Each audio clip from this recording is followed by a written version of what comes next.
మన కడప స్వచ్ఛ కడప కార్యక్రమంలో భాగంగా కడప పట్టణంలోని 26వ డివిజన్ మాసాపేట ప్రాంతంలో దోమల నివారణ చర్యలు చేపట్టారు.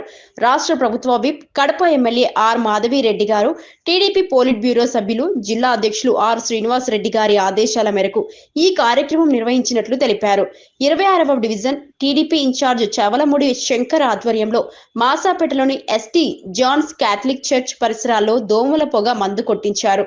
వర్షాకాలంలో దోమల బెడద పెరుగుతున్న నేపథ్యంలో ప్రజల ఆరోగ్య భద్రతా దృష్ట్యా ముందస్తు చర్యలుగా ఈ కార్యక్రమాన్ని చేపట్టినట్లు నాయకులు చెప్పారు. ఈ సందర్భంగా టీఎన్ఎస్ఎఫ్ రాష్ట్ర ప్రధాన కార్యదర్శి మాసాపేట శివ మాట్లాడుతూ పారిశుద్ధ్యంపై ప్రజలు కూడా అవగాహన పెంచుకొని పరిసరాలను శుభ్రంగా ఉంచాలని కోరారు. దోమల ద్వారా వ్యాపించే వ్యాధుల నివారణకు ఇలాంటి కార్యక్రమాలు ఎంతో అవసరమని తెలిపారు.